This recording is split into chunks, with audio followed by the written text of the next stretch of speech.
There are patterns in this world that defy conventional explanation. From enigmatic stone formations hidden in the Pacific Northwest to earthworks and petroglyphs whose origins remain a mystery. Tonight we're exploring strange coincidences in Washington's ancient history that simply cannot be ignored. Evidence that challenges everything we think we know about our past and might just rewrite our understanding of human civilization itself. Before we dive into it, here's a quick note.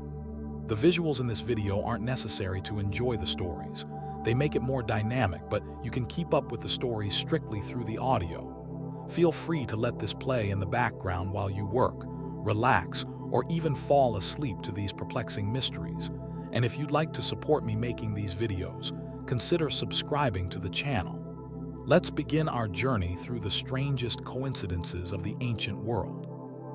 In the summer of 1996, along the banks of the Columbia River near Kennewick, Washington, two college students were wading in the water during a boat race. They reached into the shallow water, expecting to find a rock. But what one of them pulled from the riverbed was not a stone at all. It was a human skull. This chance discovery would ignite one of the most intense and controversial scientific debates in North American history, a mystery that revolved around a single, haunting question. Who was this man, and where did he come from? The police were called, expecting a modern forensic case. But when archaeologists arrived, they immediately knew this was something far, far older. The skull was ancient, stained dark by time and minerals in the soil. A subsequent excavation of the site revealed an almost complete skeleton of a tall, muscular man. He had been buried carefully, long ago. Analysis of the bone pointed to an astonishing age. This man had walked the earth roughly 9,000 years ago. He lived and died millennia before the pyramids of Egypt were even a concept. They called him the Kennewick Man. But the initial examination of the skeleton presented a puzzle that no one could solve. The physical features of the skull did not match those of modern Native American populations. To the forensic anthropologists who first studied him, the Kennewick Man had a narrow, long skull and a prominent chin that bore a stronger resemblance to ancient indigenous groups from Japan, known as the Ainu, or even to Polynesian peoples. His face seemed to tell a story that was entirely separate from the established narratives of how the Americas were populated. This one skeleton threatened to rewrite the entire history of the continent. The controversy exploded. The local Native American tribes, the Umatilla, Yakama, Nez Perce, and others, viewed the discovery through a completely different lens. For them, this was not a scientific specimen. This was an ancestor. Their oral histories speak of their people being in this land since time immemorial. They argued that the Kennewick Man was undoubtedly one of their own, and as such, his remains should be repatriated and reburied with respect, in accordance with the Native American Graves Protection and Repatriation Act. The scientific community, desperate to study this rare and incredibly complete Paleo-American skeleton, filed a lawsuit to prevent immediate reburial.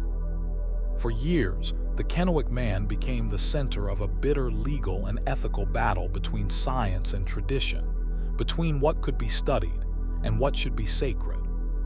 For nearly a decade, the skeleton was locked away while scientists and tribes fought in court.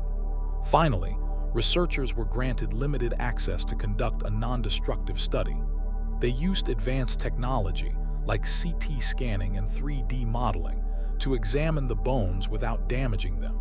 They analyzed isotopes in his bones to learn about his diet. The studies revealed a life of incredible hardship. He was a hunter, his diet rich in marine mammals, suggesting he knew how to live off the Pacific coast. He had suffered multiple injuries throughout his life. A spear point was found embedded in his hip, an old wound that had healed over. He had broken ribs, and his own death may have been caused by a blow to his side. He was a survivor, but the central mystery of his origins remained. The scientific consensus began to slowly shift. Further analysis and more sophisticated comparisons started to show a faint but discernible link to modern Native American populations, particularly the tribes of the Pacific Northwest. The initial interpretation of his features was questioned. Perhaps the models used for comparison were flawed. The debate raged on, a cold case 9,000 years in the making. Was he a member of an early, now vanished migration to the Americas, a people who left no other trace? Or was he simply an ancient ancestor of the people who still live there today, his physical differences just a part of the vast and beautiful diversity of early indigenous populations? The final chapter of this mystery seemed to arrive with the advent of ancient DNA analysis. In 2015, after years of legal hurdles, a small piece of bone was sent for cutting-edge genetic testing. The results were definitive. The Kennewick man's DNA showed he was, without question, most closely related to modern Native Americans. He was a direct ancestor of the very tribes who had fought for his reburial. In 2017, his remains were finally returned to the ground in a private ceremony conducted by Coalition of Columbia Basin Tribes. The mystery of his origins, it seemed, was solved by science, but his story leaves behind a deeper, more unsettling question. If his people have been here for over 9,000 years, what other stories, what other histories lie buried beneath our feet, waiting to challenge everything we think we know about this ancient land? Not all ancient mysteries are found in dry deserts or hidden in deep jungles. Some are preserved in the mud, hidden for centuries just beneath the surface of a quiet beach. On the stormy, rugged coast of Washington's Olympic Peninsula, a powerful secret lay waiting. It was the story of a thriving community, a snapshot of daily life frozen in a single, terrifying moment. A moment when the very mountain above them decided to let go. For generations, the Makah people, a tribe renowned for their mastery of the sea, told stories of a lost village. They called it Ozette. It was said to be a large, prosperous whaling community, one of their most important ancestral homes. But according to their oral history, long ago a great landslide swept down from the mountain and buried the village entirely, forcing the survivors to relocate. It was a tale, a legend, a tragic memory. Until one day, it turned out to be startlingly, tragically real.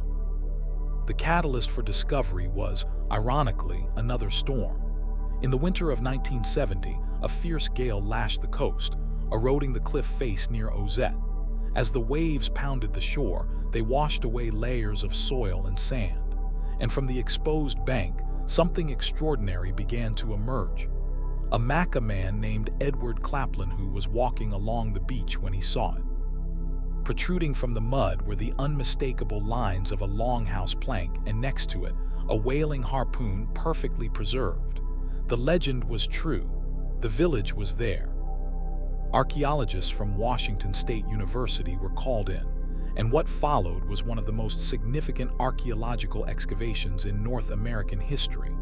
They realized that the mudslide had acted like a natural time capsule. The same wet clay that had buried the village had also sealed it off from the air, preventing decay. The result was a level of preservation so perfect it was almost unbelievable. This wasn't just stone tools and broken pottery. This was a moment captured in time. As they carefully excavated, they found houses still standing. They found woven baskets with their contents still inside. They found cedar ropes, mats, and wooden bowls. They found hundreds of artifacts made of wood and bark, materials that almost always rot away and are lost to history. They found a dog, still tied to a post by its cedar bark rope. Most hauntingly, they found the imprint of a body in the mud, a final, silent testament to the human cost of the disaster. It was a Pompeii of the Pacific Northwest. The mud had preserved a detailed record of Makah life from over 500 years ago, long before European contact. The artifacts told the story of a sophisticated, highly skilled culture. There were exquisite harpoons and fishing hooks, evidence of their deep connection to the ocean and their mastery of hunting whales, seals, and sea otters. They discovered thousands of wooden tools, from delicate carving instruments to massive clubs. There were boxes filled with whale oil and herring roe, stored for the winter. The sheer volume and quality of the finds painted a picture of a rich, complex society, one that was far more advanced than historians had previously believed for that era. But the mystery of Ozette is not just about what was found. It is about the event itself. What caused the catastrophic mudslide that instantly entombed an entire village? Geologists studying the site believe it was likely a result of the same unstable, waterlogged soils that still cause landslides in the region today. A period of heavy, sustained rainfall could have saturated the earth on the bluff above Ozette until it could no longer hold its weight. In an instant, a wave of mud and debris swept down, filling the houses from the inside, trapping everything and everyone in its path. It was a random, brutal act of nature. The discovery of Ozette was a gift of unimaginable value, not just to archaeologists, but to the Makah people themselves. After centuries of colonial pressure and cultural disruption, the mudslide had preserved their history for them. It provided tangible, irrefutable evidence that confirmed their oral traditions, proving the accuracy of stories passed down for over 500 years. The thousands of artifacts recovered helped to revitalize Makah culture, allowing them to relearn and teach ancient artistic and building techniques that had been lost. A thriving village was lost in a moment of terror, but centuries later, it was returned, offering a priceless window into a world they thought was gone forever. It stands as a powerful reminder that sometimes, the earth itself is the greatest historian, hiding its most profound secrets in layers of mud and memory. Beneath the calm waters of a Washington state reservoir lies a secret, a lost chapter of human history intentionally sacrificed to the flood. This is not a natural disaster like the one that claimed Ozette. This was a conscious, calculated decision. And at the bottom of this man-made lake rests one of the most significant archaeological sites ever found in the Pacific Northwest, a place called the Marmes Rockshelter, containing clues to the first Americans that we may never get back. The story begins in the 1950s, along the picturesque Palouse River where it meets the mighty Snake. Archaeologists, tipped off by local collectors, began digging at a natural rock overhang. What they found was astounding. Layer after layer of ancient soil revealed a timeline of human habitation stretching back thousands of years. They found spear points, tools, and animal bones. But the true magnitude of the discovery wasn't clear until 1965, when they unearthed a fragment of human bone. Then another. Radiocarbon dating delivered a result that sent shockwaves through the scientific community. These bones were over 10,000 years old. They were among the oldest human remains ever discovered in North America at the time. The site, named after the landowner, was the Marmes Rockshelter, and it was an archaeological gold mine. The findings painted a vivid picture of some of the continent's earliest known inhabitants. These were not just nomadic hunters passing through. Evidence suggested they used the shelter repeatedly, for generations. They butchered game, crafted intricate tools from stone and bone, and lived their lives in the shadow of the protective rock face. The remains, which came to be known as the Marmes Man, though they were from multiple individuals, offered a priceless opportunity to learn about the genetics, diet, and lifestyle of these ancient pioneers. Every grain of soil held a potential answer to the question of how humans first settled the Americas. But a storm was gathering, and it wasn't from the sky. The U.S. Army Corps of Engineers was building a dam downriver on the Snake River. This was the era of big infrastructure, of harnessing nature for power and irrigation. The Lower Monumental Dam was underway, and its reservoir was destined to flood the entire valley, including the sacred grounds of the Marmes Rockshelter. Archaeologists pleaded for time. They knew they were on the verge of something monumental, that they had only scratched the surface of what the site contained.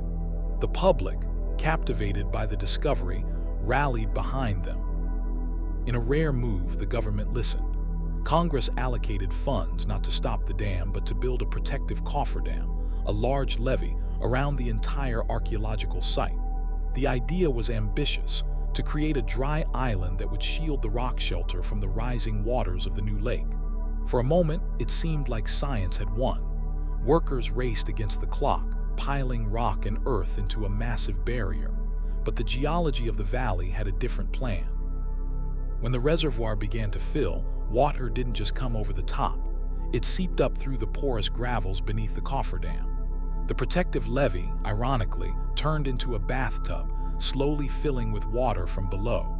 The desperate attempt to save the site had failed. The Marmes Rockshelter and the untold secrets still locked within its soil was inundated and permanently submerged. It was a devastating loss. Today, the site sits under dozens of feet of water, a time capsule preserved in a cold, dark, and inaccessible tomb. The questions it could have answered are now drowned in uncertainty. What other artifacts, what other burials, what other evidence of the first Americans was left behind? We will likely never know. The Marmes Rockshelter stands as a haunting monument to a difficult choice, a moment where the relentless march of progress was paused, but ultimately continued, leaving a profound mystery buried at the bottom of a lake, a silent testament to what we gained and to everything we lost. In the dry, sagebrush-covered hills of central Washington lies a forest of stone. This is the Ginkgo Petrified Forest, a surreal landscape where ancient trees were transformed into immaculate gem-like fossils millions of years ago.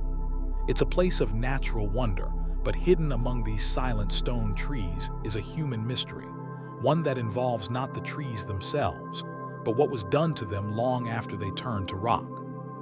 Here, scattered amongst the petrified logs, are stones that bear strange, precise marks, grooves cut with impossible patience into some of the hardest material on Earth, and to this day, no one is entirely sure why. The petrified wood itself is a marvel.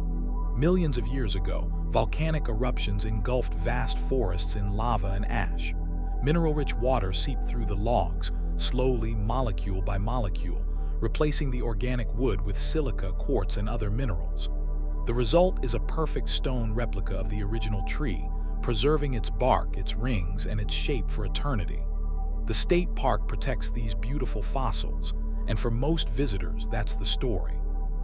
But for those who look closer, a second, more recent story emerges. On the surface of many of these incredibly hard petrified logs, you can find them.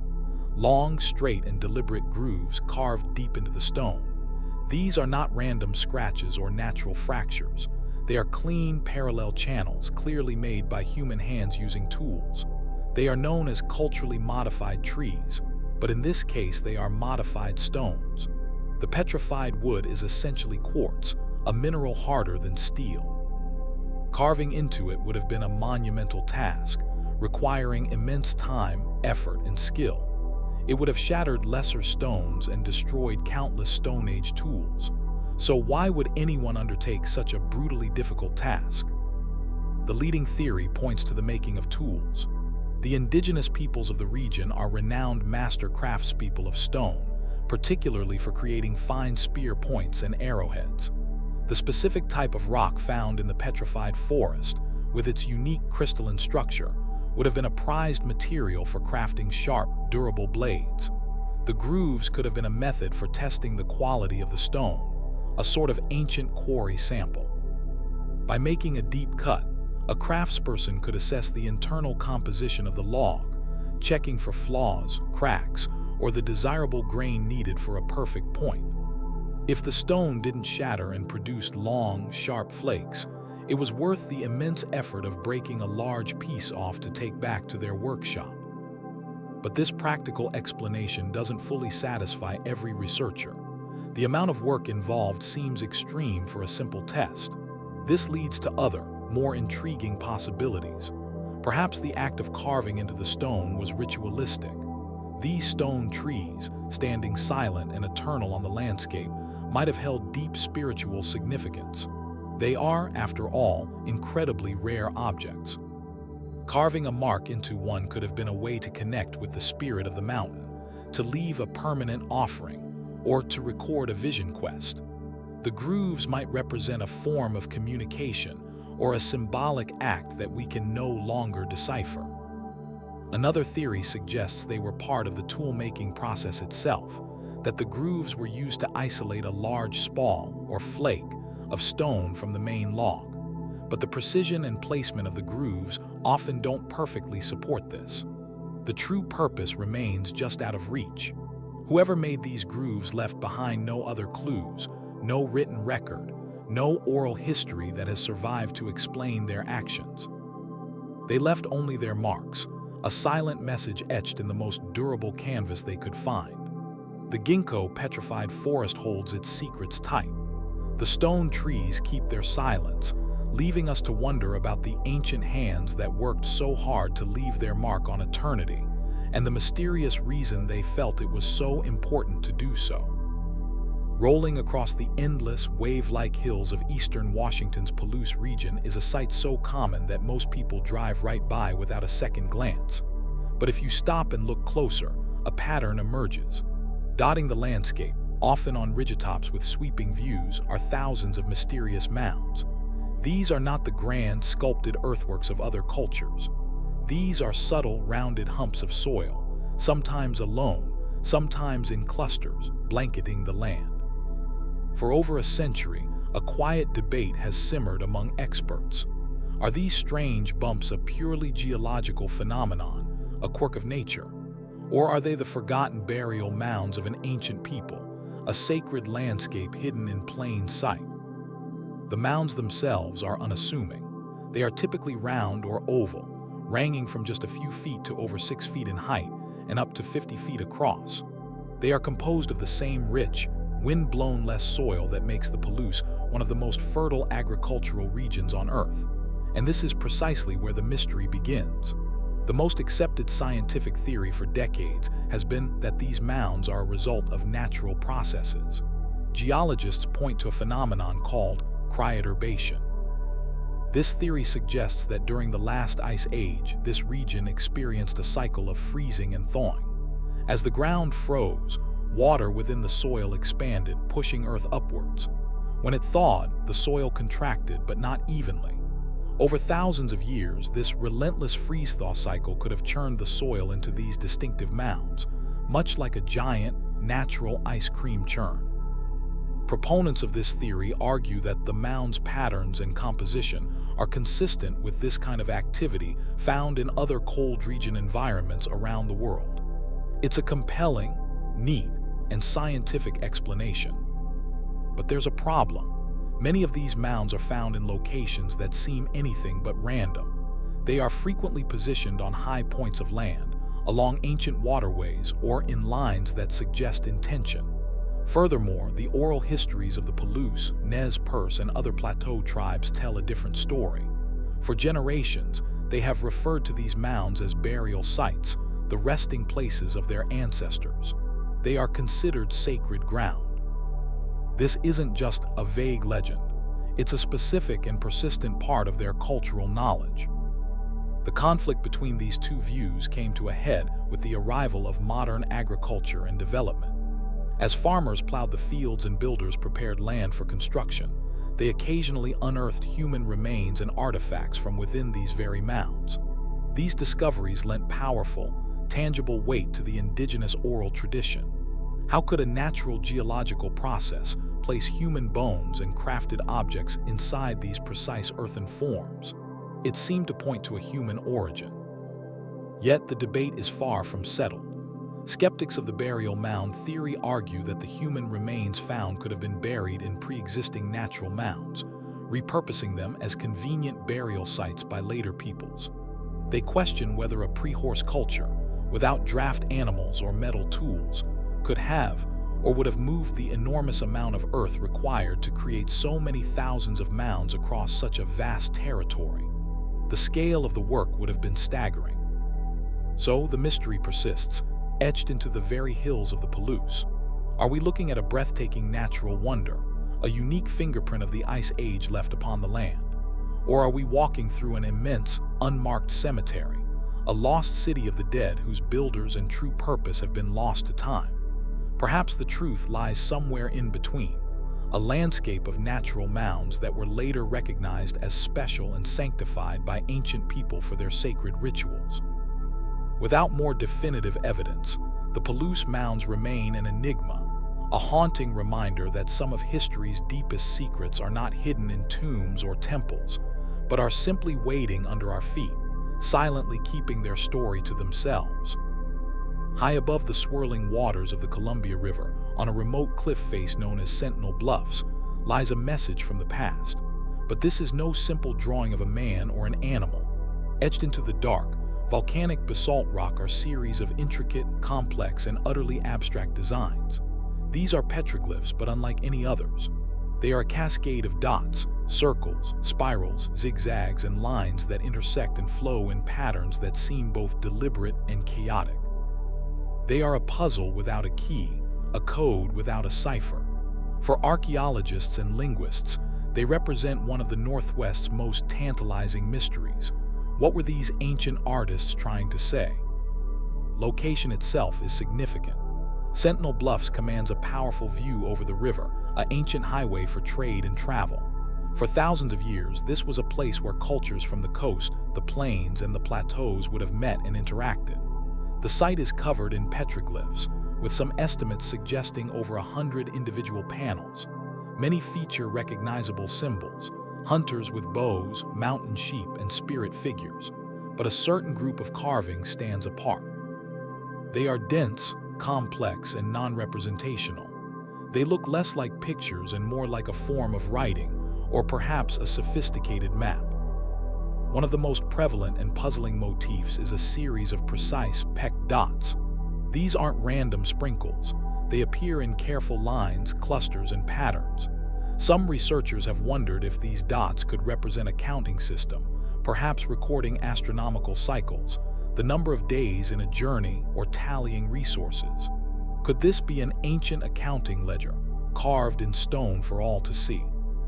The repetition and organization suggest a numerical purpose, but without context, the numbers themselves are meaningless. Another compelling theory connects the dots and spirals to the cosmos. The night sky over the Columbia Plateau is vast and clear. Ancient cultures worldwide were keen astronomers, tracking the movements of stars, planets, and constellations to mark the seasons for hunting and gathering. The patterns at Sentinel Bluffs, with their circles and radiating lines, bear a striking resemblance to star charts. Perhaps these carvings are a celestial map, marking a significant event like a supernova or a comet, or mapping the path of the Milky Way across the heavens. They could be a way to pass down astronomical knowledge through generations. Then there is the spiritual interpretation. Many indigenous cultures believe that certain places are portals to the spirit world, areas of immense power. The dramatic cliff face overlooking the great river would certainly qualify. The abstract symbols, spirals, vortexes, and converging lines could represent visions seen during spirit quests or shamanic journeys. The act of carving them might have been a way to connect with the spiritual energy of the place, to leave a permanent record of a temporary vision, or to serve as a signpost for others seeking enlightenment. In this view, the petroglyphs are not meant to be read literally, but felt spiritually. The most fascinating and frustrating idea is that these carvings constitute a true but lost writing system, a way to convey complex stories, histories, or warnings across time. We may never know for sure. The cultural disruption caused by European colonization severed the direct line of knowledge that might have passed down the meaning of these symbols. The code, if that is what it is, was broken centuries ago. Today, the Sentinel Bluffs petroglyphs remain silent, their messages locked in stone. They stand as a testament to the intellectual depth of the plateau's first people, proof that their minds were occupied with more than just survival. They were observing, calculating, and creating a language of symbols whose grammar we can no longer understand. They challenge us to look beyond the literal and consider that ancient art could be data, astronomy, mathematics, or prayer. The cliffs hold their secrets tight, leaving us with a beautiful, haunting, and unsolved code. Deep within the shadowy recesses of a sacred cave in the Cascade Mountains, a discovery was made that would send a ripple through the world of archaeology and genetics. This was not a cave of grand, open chambers, but a secluded, difficult-to-reach shelter, a place that felt inherently set apart from the everyday world. For the local Native American tribes, it was known as a burial site, a final resting place for ancestors, and its location was a closely guarded secret. But when scientific study was eventually permitted, the analysis of the ancient bones found within revealed a genetic story that was utterly unexpected, a narrative that clashed with established timelines and forced a re-examination of the ancient peopling of the Americas. The remains found in the cave were old, dating back over 5,000 years. They were treated with the utmost respect, as the descendants of those who buried them were intimately involved in the process. The goal of the genetic analysis was not to challenge tribal history, but to better understand the deep past of the people connected to this land. Scientists carefully extracted DNA from the teeth and bones, hoping to trace the genetic lineage of these ancient individuals and see how they connected to modern populations. They expected to find the standard genetic markers known to belong to the founding populations of the Americas, the ancient ancestors of all modern native peoples. The results, however, were anything but standard. The DNA told a story that was profoundly confusing. The genetic lineage of these ancient individuals did not match the predominant haplogroups, the major branches of the human genetic family tree, that were well documented in other ancient remains across North and South America. Instead, they carried a rare genetic signature, one that was known to science but was believed to have arrived in the Pacific Northwest thousands of years later, associated with more recent migrations. It was as if a page from a much later chapter of history had been accidentally inserted into the very beginning of the book. This anomaly created an immediate and complex puzzle. How could a genetic lineage that wasn't supposed to exist in the region for another 3 millennia already be present and isolated in this mountain cave 5,000 years ago? One theory suggests that the very earliest populations of the Americas were far more genetically diverse than we ever imagined. Perhaps multiple, distinct groups crossed the Bering Land Bridge or traveled along the coast in quick succession. This particular group, this rare lineage, may have been one of these first waves, a population that eventually dwindled or was absorbed by later, larger migrations, leaving only faint traces behind, like the bones in this secluded cave. Another, more speculative idea is that this group did not come from the north at all, but from the sea. Could ancient mariners from across the Pacific, traveling by boat, have made contact with the northwest coast in these incredibly ancient times? Did they intermarry with local populations, introducing this unique genetic marker long before such voyages were thought to be possible? While there is little archaeological evidence to support this, the genetic data stands as a stubborn, enigmatic fact that challenges conventional wisdom. For the tribal communities connected to the cave, the scientific surprise did not change their fundamental understanding. Their oral history already spoke of their deep and eternal connection to that specific mountain landscape. The genetic anomaly was a curiosity of modern science, but it did not alter their identity or their responsibility as stewards of their ancestors' remains. In a way, the mystery highlights the collision of two ways of knowing, one that relies on data points and timelines, and another that is built on continuous relationship and story. The DNA from the Cascade Cave doesn't just ask a question about migration routes. It asks us how we reconstruct history when the evidence contradicts the model. It is a powerful reminder that the ancient past is still capable of surprise, and that the story of the first people in the Americas is far more intricate and wonderful than we ever believed. For generations, the Native American tribes living along the Great Columbia River told a story. It was a dramatic tale, passed down from elder to child, about a time when the world shook and a mountain fell. They spoke of a colossal landslide that roared down from the north, a massive wave of earth and rock that slammed into the Columbia River with unimaginable force. The river, they said, was blocked completely. The water piled up behind the natural dam, flooding the valleys upstream and creating a vast lake. And then, eventually, the river triumphed, tearing through the earthen wall in a catastrophic flood that reshaped the land forever. To early European settlers, this was just a legend, a myth to explain the peculiar narrows in the river. But geology would eventually prove that the story was not a myth at all. It was a precise and accurate historical record, preserved in oral tradition for thousands of years. The place is known as the Sentinel Gap, a dramatic narrowing of the Columbia River. The evidence for the landslide is written plainly on the landscape for those who can read it. On the north side of the river, a vast, chaotic jumble of rocks and barren soil stretches for miles, the scar of the ancient slide. Directly across on the south bank, a matching geological formation shows where the slide debris finally came to rest. For geologists, this area, known as the Bonneville Slide, is a textbook example of a massive slope failure. But the scale of it is almost beyond comprehension. The slide is estimated to have involved over 5 square miles of land, dumping enough rock into the river to create a dam over 300 feet high. The tribal stories were incredibly detailed. They didn't just say a landslide happened.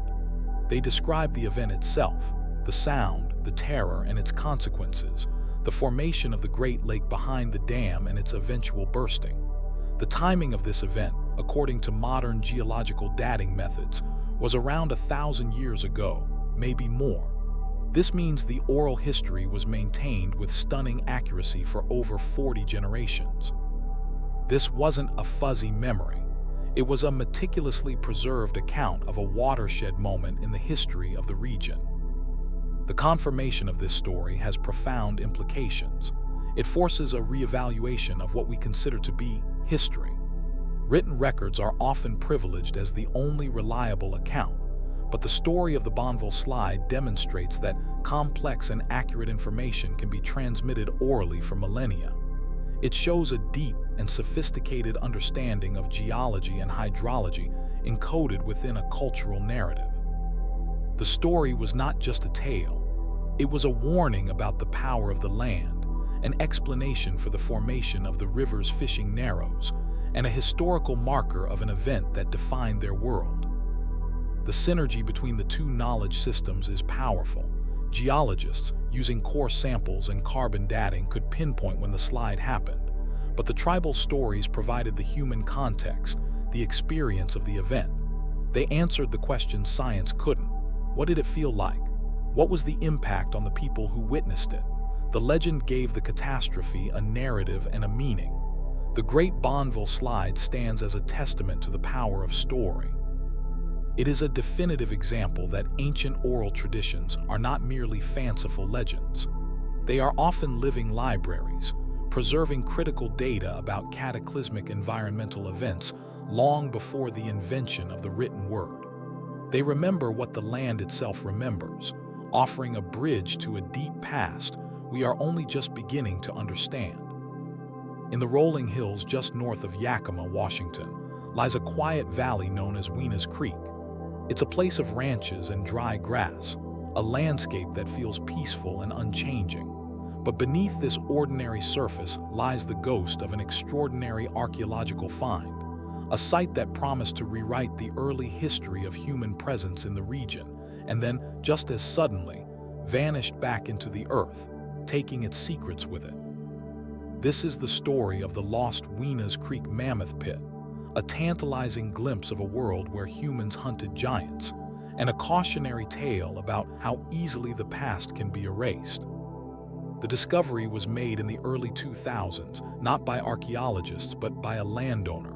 He was digging a utility trench on his property when his machinery hit something massive and solid.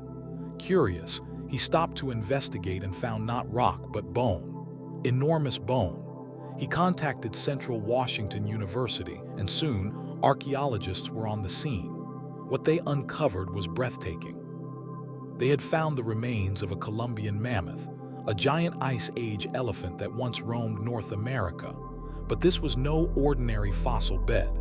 Mixed in with the mammoth bones were unmistakable artifacts made by human hands. There were stone tools, and most significantly, a sharp, flaked stone point, the kind that would have been attached to a spear. The implications were staggering. Here was direct, undeniable evidence that humans had interacted with this mammoth. The position of the bones and the tools suggested this was not a chance encounter. This was a kill site. Humans had hunted and butchered this massive creature. Radiocarbon dating was initiated to find out just how old this site was. The scientific community held its breath. If the dates came back and placed humans here during the peak of the Ice Age, it would be a monumental discovery for the Pacific Northwest, placing humans in Washington far earlier than most accepted models suggested. But then tragedy struck.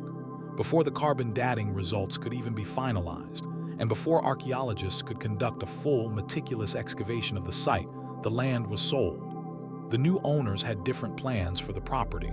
Despite the pleas from archaeologists and the clear historical significance of the find, development began. Heavy machinery moved in, and the exact location of the Mammoth Pit was graded, built over, and ultimately destroyed. The site was lost forever. The carbon dating results, when they finally did come in, were almost an afterthought to the loss.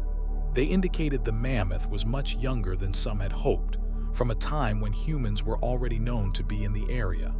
But the full story, the precise context of the kill, the number of tools, the strategies used by the hunters, all of that was irretrievably gone. The loss of the Wenas Creek site is a profound mystery of what might have been. It stands as a stark reminder of the fragile nature of the archaeological record. A site that held direct evidence of humans hunting megafauna, a dramatic snapshot of a life-and-death struggle from thousands of years ago, was erased in a matter of days by modern machinery. How many other sites like it have we already lost without ever knowing they were there? The Wenas Creek Mammoth Pit is now a ghost, a rumor in the soil. It proves that humans and mammoths once crossed paths in this valley, but it refuses to tell us the whole story. It leaves us with a single, frustrating question. What crucial detail about our past did we bury forever under that modern development? In the stark, dramatic scablands of eastern Washington, there is a place that defies imagination. This is Dry Falls, a place that is exactly what its name suggests, a massive 3-mile-wide cliff face with no water flowing over it. But 10,000 years ago, this was not dry. This was the site of the largest waterfall to ever exist on planet Earth. During the cataclysmic Ice Age floods, a wall of water 1,000 feet high would have roared over this precipice with a force that shook the continent. Just downstream from this awesome spectacle lies the Sun Lakes Basin, a series of serene blue lakes now, but which would have been a resource-rich oasis in the shadow of that thunderous waterfall. It should have been the perfect place for ancient people to camp, to hunt, to live. And yet, archaeologists find almost nothing there. Why would a place of such abundance show no evidence of the people who should have called it home? The setting is unparalleled. After the Great Floods receded, the Sun Lakes area would have been an incredibly attractive place for early human settlement. The lakes were full of fish and waterfowl. The surrounding hills would have been grazing grounds for deer, bighorn sheep, and maybe even the last of the mammoths. The basalt cliffs provided perfect lookout points and sheltered alcoves. Most importantly, it had a constant, reliable source of fresh water. By every logical measure, this should be an archaeological treasure trove, dense with the stone tools, fire hearths, and bone fragments of the Paleo-Indians who followed the megafauna and explored the New World after the ice retreated. But the evidence is not there. Extensive surveys have been conducted and they turn up remarkably little. A scattered tool here, an isolated point there, but nothing that suggests permanent, long-term, or even repeated seasonal occupation. It's a profound absence, a silence in the archaeological record that is every bit as puzzling as a dramatic discovery. It's a negative mystery. Where isn't the evidence and why? One theory is that the memory of the floods was too fresh, too terrifying. The Ice Age floods were not a single event, but a series of catastrophic outbursts that happened over thousands of years. The land around Dry Falls would have been a violently chaotic place for millennia. The ground would have trembled, the air would have been filled with a deafening roar, and the landscape itself was being carved and scoured in real time. Perhaps early humans did venture into the area, but they found it too unstable, too spiritually powerful, or too dangerous to stay for long. It may have been seen as the domain of powerful and unpredictable spirits, a place to be avoided rather than settled. Another, more practical idea is that the very forces that made the area so attractive also erased the evidence. The same floods that carved the deep lakes and coulees would have swept away any campsites that were too close to the water. The layers of sediment deposited by successive floods could have buried ancient sites deep beneath many feet of soil, hiding them from all but the most intensive and lucky archaeological digs.